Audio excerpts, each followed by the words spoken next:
Hola, ¿qué tal amigos? Hace tiempo que quiero hablar de un tema que siendo tan interesante y tan importante para la vida de los seres humanos, sin embargo continúa siendo un tema tabú. Estoy hablando de la magia negra, de la brujería, y quiero hablar de este tema con una persona que al igual que yo es vidente y sanador espiritual, un joven argentino de nombre Emmanuel, a quien quiero presentar. Hola, ¿cómo estás, Emmanuel?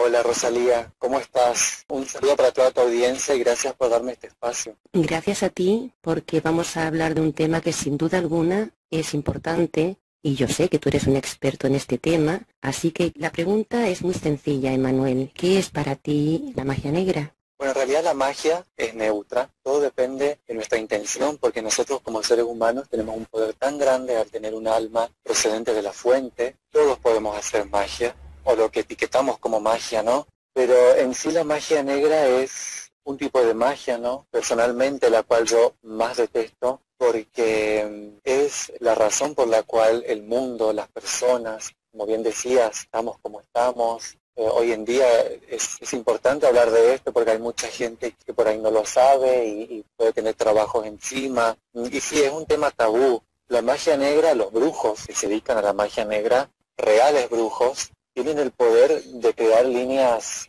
temporales artificiales, hasta pueden manipular el cuerpo astral de las personas, con fines oscuros, por supuesto, y alteran todo tipo de materia orgánica e inorgánica. Bueno, y ahora más adelante voy a dar las claves, ¿no?, para liberarnos de este tipo de magia que obviamente hace mucho daño porque realmente existe. Hay mucha gente que experimenta con la magia negra, terminan ellos parasitados y afectando a las demás personas, ¿no? Pero ahora más adelante voy a dar las claves para liberarnos, ¿no?, de este tipo de cosas que hacen los reales brujos. Sí, a mí realmente, bueno, yo llevo mucho tiempo dedicándome a la sanación espiritual y me ha sorprendido la cantidad de brujería que hay en nuestras vidas, la cantidad de brujería que hay en todos los hogares, en todas las familias, cómo eso ha creado conflictos, problemas, separaciones, enfermedades. Y uno realmente desconoce esa realidad, la interpreta de muchas maneras o busca explicaciones porque no comprende lo que está pasando, uno entra en depresiones o puede tener por la noche parasitaciones y no dormir y pesadillas. Y todo esto tiene mucho que ver con la brujería, porque realmente cuando alguien, un brujo, una bruja, hace un trabajo, lo que está enviando son entidades del bajo astral que abren portales en nuestros hogares. Porque además de esos portales salen entidades negativas, entidades que van a parasitarnos, que van a drenar nuestra energía y que van a convertir nuestras vidas en un infierno. Por eso es importante conocer esta realidad. Es una realidad que, como es lógico, no vemos porque se desarrolla en otra dimensión. Y por eso estas entidades han aprovechado justamente que no los vemos para poder hacer de las suyas y llevan haciéndolo desde hace miles y miles de años. Y algo que me he dado cuenta y que me ha sorprendido enormemente es que la mayoría de las personas que se dedican a hacer magia negra, que se dedican a manipular, son mujeres. ¿Estás de acuerdo conmigo? Claro, efectivamente es así, es así. Si bien los brujos hombres son más poderosos que las mujeres, pero la que más efectiva es la mujer. En realidad en la magia no importa el poder, sino la efectividad, ¿no? Porque la mujer desde la antigüedad era adorada como una diosa por su conexión directa con la fuente. La mujer tiene una conexión más directa con la fuente que el hombre, con la fuente original de luz, por supuesto. Entonces, por ejemplo, cuando nos vamos atrás, cuando nuestros ancestros comenzaron a hacerse las eternas preguntas, ¿no?, de dónde venimos antes de nacer, dónde vamos después de morir, etcétera, debieron de darse cuenta de que la vida surge del cuerpo de una mujer y les resultaría, no, para ellos en esa época muy natural imaginar el universo como una madre que todo lo da, de cuyo vientre emerge la vida, ¿no?, y a la que, como los ciclos de la vegetación, regresa tras la muerte para renacer de nuevo. Entonces los antiguos tomaban ese concepto, ¿no?, de que la mujer da la vida, por eso la adoraban tanto, por eso la mujer, aunque a muchos les parezca loco, está más conectada a la fuente. El aspecto femenino de las fuerzas, de las polaridades, ¿no?, es el más poderoso, el más efectivo en todas las áreas. Las mujeres desarrollan más el hemisferio derecho del cerebro, es lo que les conecta con elevadas dimensiones, pero justamente por ese motivo Claro. han sido engañadas o manipuladas para que trabajen para las fuerzas del mal, no para que conecten con la fuente precisamente, sino para que se hagan brujas y hagan brujerías. Y en esto creo, Emmanuel, que tiene mucho que ver Lilith, también llamada Isis, y conocida como la Virgen o la Virgen María en la cultura occidental. ¿Estás de acuerdo conmigo? Sí, Rosalía, totalmente de acuerdo. Han tratado de inferiorizar a la mujer por este gran poder que tiene, ¿no? Por eso muchas mujeres hoy se preguntan, ¿en qué momento las mujeres pasamos a estar por debajo de los hombres socialmente? ¿Cuándo arrancó el patriarcado? ¿En qué instante nuestra fertilidad y nuestra naturaleza pasaron de ser valores divinos, casi milagrosos, a una carga y a un estigma que nos convertiría en Sísifo por los siglos de los siglos hasta hoy?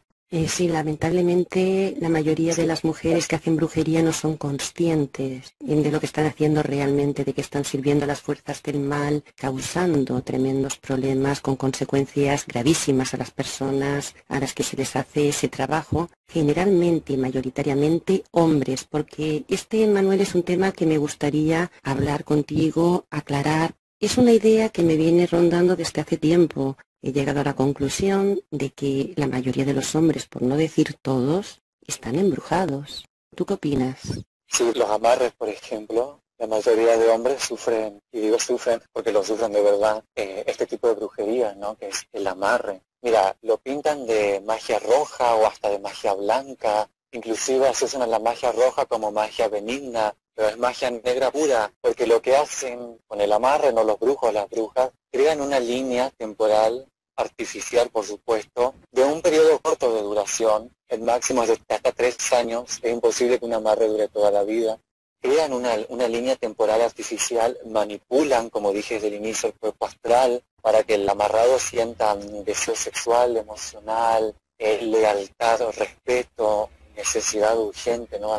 Para la persona, ¿no? que le hizo este trabajo. Es magia negra pura porque viola totalmente el libre albedrío de la persona amarrada. Así es, y no solo eso, estaba pensando en la cantidad de personas, de hombres que están en las cárceles, y para mí es inevitable, porque estoy convencida de ello además, que es por brujería. Y cuando a un hombre le hacen brujería, le cambian la personalidad, deja de ser el mismo. Cuando un hombre está embrujado, es un demonio, es un reptil quien le parasita, quien toma decisiones, quien le hace tener a partir de entonces una vida que para nada es correcta, porque lo lleva por derroteros para su perdición. Entonces terminan cometiendo errores o cometiendo delitos o enganchándose en adicciones.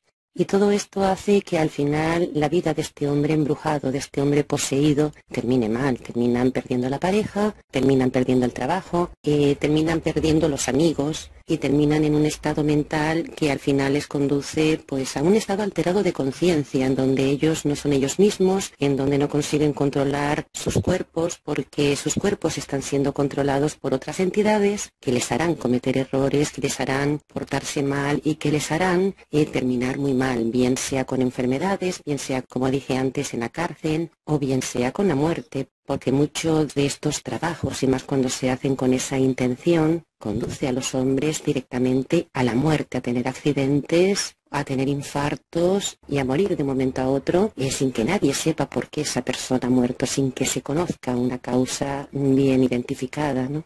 Claro. Como te decía, en los amarres que realmente funcionan, se crean una línea temporal artificial, ni hablar, que conjuntamente a esas líneas se abren portales y ahí ya entran en el amarrado, puede estar parasitado por larvas astrales, desencarnados que lo empiecen a utilizar como combustible energético, no, parásitos espirituales, todo tipo de parásitos espirituales, astral etérico.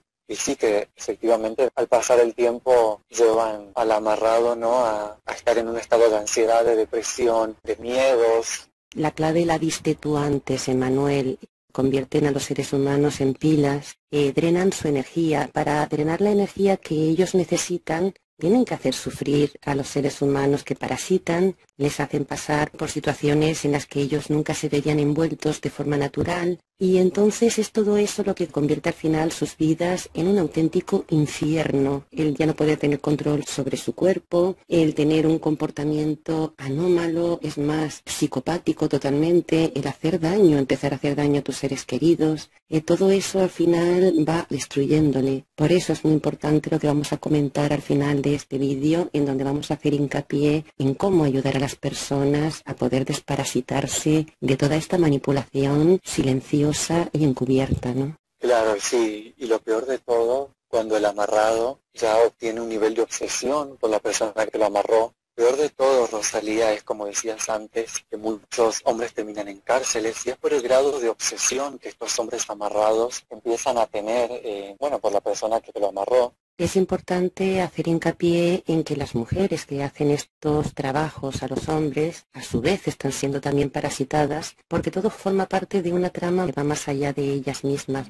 Entonces son víctimas tanto mujeres como hombres, tanto las que lo hacen como los que lo sufren, porque de lo que se trata es de romper el amor, de separar a las parejas, de enfermar, de matar, de causar sufrimiento. Entonces, al final, todas las personas son usadas de una manera o de otra para conseguir el fin deseado. Claro, en realidad la culpa lo tienen los brujos y las brujas, no la mujer que recurre a estos servicios, por así decirlo, para amarrar, porque veámoslo desde el lado inocente de la mujer. La mayoría de mujeres que acuden a este tipo de trabajos, que acuden a la consulta con los brujos y las brujas, son mujeres que realmente están enamoradas, están desesperadas. Eso hay que verlo más que nada desde ese lado, ¿no? Sí, a fin de cuentas todos somos víctimas de esta manipulación, es evidente, y todos somos manipulados y todos somos parasitados y todos caemos en estas trampas. Eso es así, es algo que va más allá, que se corresponde pues con la raza reptiliana que manipula y gobierna a los seres humanos y que lo que desea justamente es que los seres humanos sufran y cuanto más sufran mejor para ellos poder alimentarse de esa energía. Por lo tanto, es evidente que no hay culpables sino víctimas, todos somos víctimas.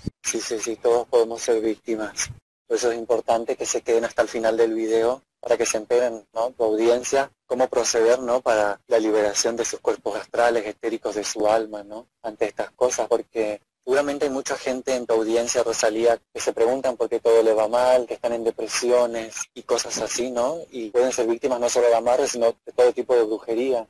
Y que generalmente estas personas recurren a métodos que son religiosos, que en el fondo no solo no les ayudan, sino que también les perjudican. Es muy importante eso, por lo que dices de las mujeres que están enamoradas y ya pues recurren a amarres, ¿no? Eso no está bien, lo estamos justificando porque es una trampa en la que vivimos los seres humanos. Hay una cosa muy interesante que hemos hablado tú y yo antes sobre el tema de Lilith y una información que tú manejas sobre la creación de Lilith. ¿Nos la puedes aportar y compartir? Sí, claro, Rosalía. Para los que no saben, Lilith hoy en día es considerada... El cristianismo lo considera como un demonio femenino, ¿no? Pero hay muchas culturas que las usan como a una especie de deidad, de diosa. Pero si bien siempre Lilith fue una figura legendaria de la mitología mesopotámica y del folclore, como decía, demonológico judío, hubo una jerarquía dentro de la demonología. Es la misma Yemayá de la cultura africana, a la cual la Umbanda y demás religiones, ¿no?, recurren para hacer amarres, ¿no?, con esta entidad. Bueno, y me preguntaba sobre la creación de Lilith. Según los evangelios apócrifos, es decir, los evangelios que no fueron incluidos en la Biblia oficialmente, que fueron excluidos por obvias razones por contar la verdad, como muchos, como el libro de Enoc, por ejemplo, decían que Lilith era la primera esposa de Adán, antes que Eva. Fue creada, por supuesto, por Enki, todo su equipo, ¿no?, de genetistas. Enki era el experto, pero que Dios terminó por desterrarla, ¿no?, del jardín del Edén, por ser muy manipuladora, vamos a decir así, era mala, era malvada. Lilith fue un proyecto de Enlil. Fue creada siguiendo las directrices, las órdenes de Enlil.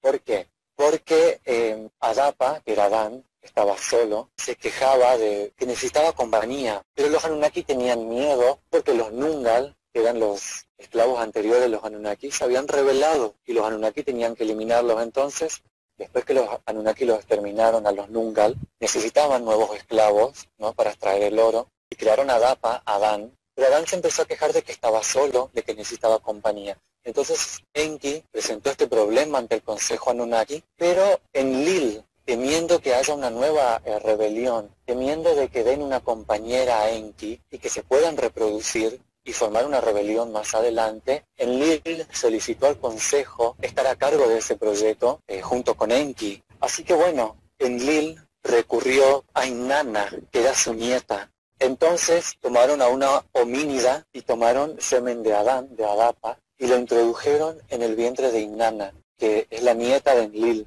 Esto era un proyecto de Enlil, y así nació Lilith. Enki, mientras creaba a Lilith, mientras hacía el procedimiento genético, se dio cuenta que Lilith ya venía con un defecto. Pero por la presión que Enki sufría por parte de Lil y el demás consejo Anunnaki, siguió adelante con el proyecto y no prestó atención. Pero ese defecto era que el ADN de Lilith carecía de esa conexión, de esa hebra, de esa hélice que conecta con la fuente. Entonces, a medida que Lilith creció en el jardín del Edén junto a Adán, Adapa, Adán empezó a notar costumbres que tenía Lilith. Empezó a notar costumbres muy raras que tenía Lilith, como por ejemplo, dormía de día y salía en las noches y venía empapada de sangre. Tal como dicen los evangelios apócrifos, Lilith, que resultó ser más de la facción Anunnaki malvada, ¿no?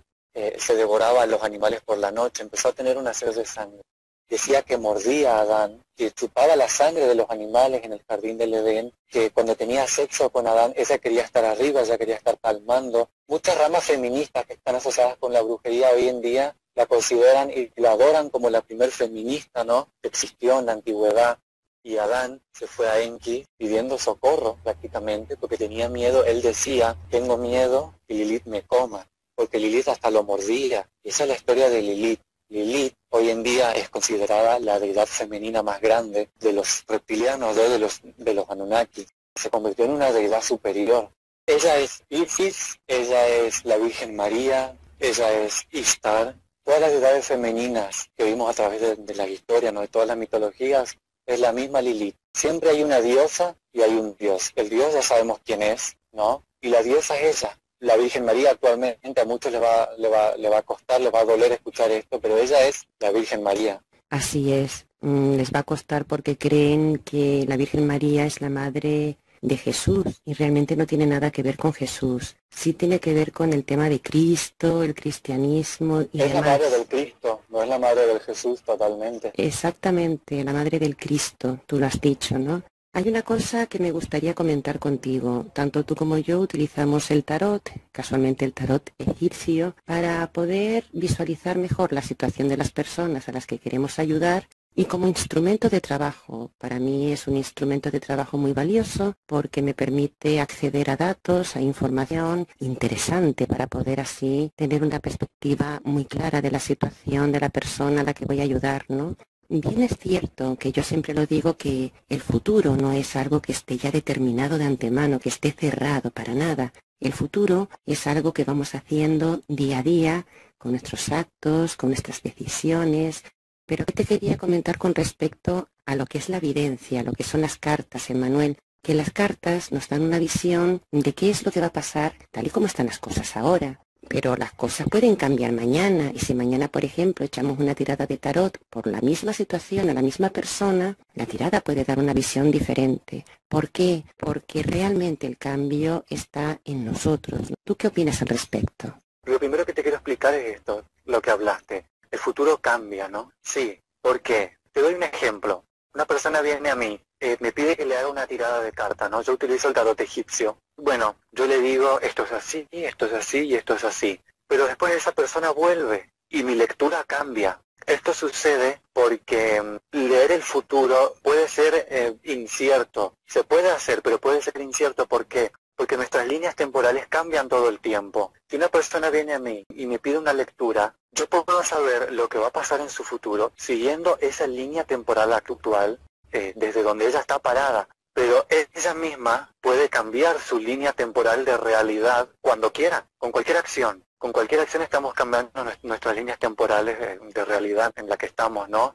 Mucha gente cree que el tarot no funciona, que es mentira, que las cartas como unas cartas pueden hablar del futuro y demás. Y sí es real, pero ¿por qué mucha gente no cree? Cambian las lecturas, cambian porque cambia la línea temporal de realidad de esa persona. Así es, yo me he dado cuenta cuando he hecho una tirada a la persona que recién está comenzando en ese proceso de limpieza espiritual y las cartas dan un panorama muy negativo, generalmente salen cartas muy negativas, de conflictos, de problemas y demás. Y cuando la persona está limpia y se mira otra vez en las cartas, es curioso pero es lógico también, salen unas cartas muy diferentes, más positivas, más limpias, que se ve claramente que cuando uno actúa voluntariamente, hace algo por cambiar las circunstancias, eso lo van a reflejar las cartas. Por eso sirve el tarot, porque es un instrumento que nos sirve para saber qué es lo que tiene la persona, en qué tenemos que incidir a nivel espiritual, de qué manera podemos ayudarla.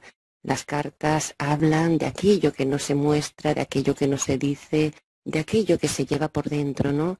Por eso para mí es un buen instrumento de trabajo y me ha ayudado muchísimo para poder detectar aquellos problemas que hay que resolver y para poder confirmar que ya se habían resuelto, ¿no? Sí, Rosalía, es que todo nos remite a las líneas temporales, ¿no? Todos los seres humanos seguimos nuestras propias líneas temporales de realidad. Y se le dice línea temporal porque es temporal, es limitada, es hasta cuando nosotros la cambiemos, ¿no? Nosotros como tarotistas lo que hacemos es aconsejar basados en la línea temporal actual de la persona. Así es. Y ya que estás hablando de que sirve como instrumento de limpieza para poder ayudar a las personas, me gustaría, ya entrando en la parte final de este vídeo, me gustaría saber qué métodos utilizas para ayudar a las personas a nivel espiritual, para desparasitarlas. Sí, este tipo de ayuda yo lo hago desde un plano astral, etérico, ¿no? Lo hago desde esos planos porque para mí es mucho más fácil, porque trabajo con gente a distancia y aparte es más efectivo. Te doy un ejemplo. Cuando tengo que desparasitar a alguien, cuando le hago limpiezas y su aura tiene fugas y tiene larvas astrales que chupan su energía o alguna entidad que lo utiliza como combustible energético, yo voy al astral y observo, ¿no?, su cuerpo astral y ahí, bueno, en el astral vos sabes que tenemos un sinfín de herramientas a nuestra disposición. Entonces, ahí en el astral yo actúo, ¿no?, para cerrar las fugas en su cuerpo astral, en su aura, lo desparasito, lo limpio. Pero en esos planos es mejor y más efectivo las limpiezas y los desparasitajes. Y también las ayudas, ¿no? Por ejemplo, en una casa, como dicen, ¿no?, las casas encantadas, por así decirlo, donde hay demonios o donde se ha abierto un portal y donde hay un comedero energético tremendo, ¿no? También lo hago de esa manera. Y luego, en el plano físico, también con visualización y decretos. Siempre visualizar y decretar en el plano físico ayuda muchísimo.